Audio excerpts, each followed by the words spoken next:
आता एक महत्त्वाची बातमी आपण बघूयात। एकीकडे मनोज जरांगे मुंबईकडे यायला निघालेत, तर दुसरीकडे ओबीसी महासंघाची आज एक महत्त्वाची बैठक होणार आहे।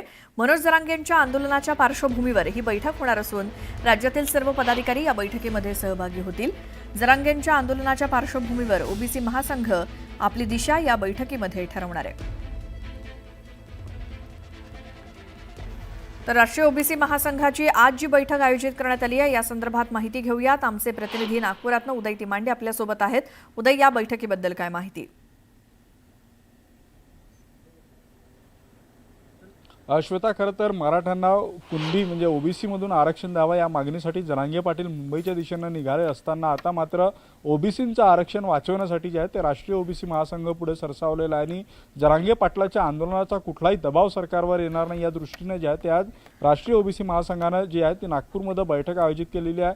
ही ऑनलाईन स्वरूपाची बैठक आहे आणि राज्यभरातले पदाधिकारी आणि कार्यकर्ते या बैठकीमध्ये सहभागी होणार। आपल्यासोबत स्वतः राष्ट्रीय ओबीसी महासंघाचे राष्ट्रीय अध्यक्ष बबनराव तायवाड आहेत। सर, एका बाजूने जरांगे पाटील ओबीसी मधून आरक्षण मागताय, दुसऱ्या बाजूने आता तुम्ही ते आरक्षण टिकवण्यासाठी लढाई देताय।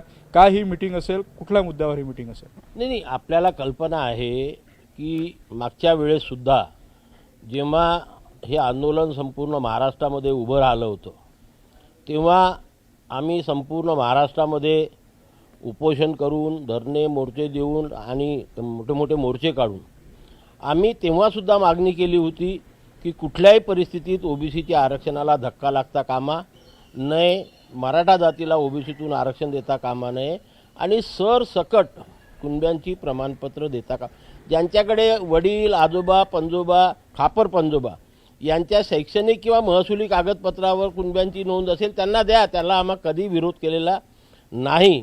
पण कुठल्याही प्रकारचा पुरावा नसताना सरसकट ही प्रमाणपत्र देण्यात येऊ नये ही आमची मागणी होती।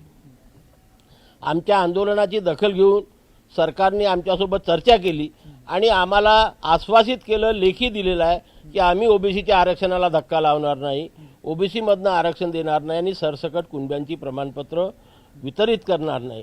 याच्यावरती सरकार काल पण ठाम होतं, आज पण ठाम आहे आणि भविष्यातसुद्धा त्यांनी ठाम राहावं। कारण काल परवापर्यंत आम्ही साशंक होतो की खरंच आंदोलनकर्ते मुंबईकडे निघतात किंवा नाही। काल सकाळी ते निघाले आणि म्हणून आता सरकारच्या सुद्धा काही ॲक्टिव्हिटी कालपासून सुरू झालेल्या आहेत चर्चा वगैरे करण्याच्या।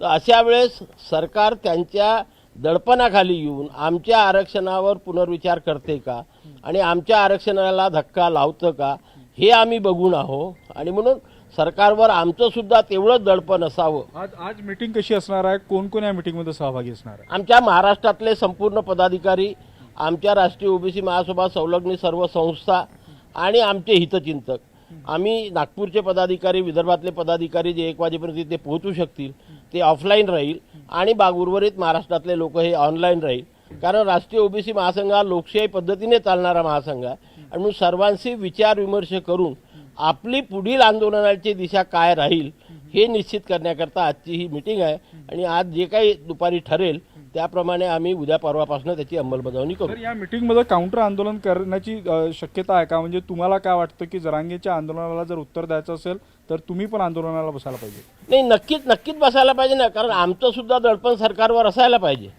एका बाजूने हे होऊ शकत नाही। आम्ही जोपर्यंत सरकारवरती आमच्या 60% असलेल्या ओबीसीचं दडपण ठेवणार नाही तोपर्यंत सरकार आमच्या आरक्षणाला धक्का लावणार नाही। आम्ही जर उद्या शांत बसलो आणि अंधारामध्ये सरकारने काही निर्णय घेतला त्याच्यानंतर प्रतिकार करून काही फायदा नसतो आणि म्हणून सुरुवातीपासूनच सरकारवरती एक दडपण ठेवण्याकरता, नियंत्रण ठेवण्याकरता आणि आपल्या संविधानिक अधिकाराचं, संविधानिक आरक्षणाचं रक्षण करण्याकरता आजची ही सभा आहे आणि तशा प्रकारचं भविष्यात कार्य होईल।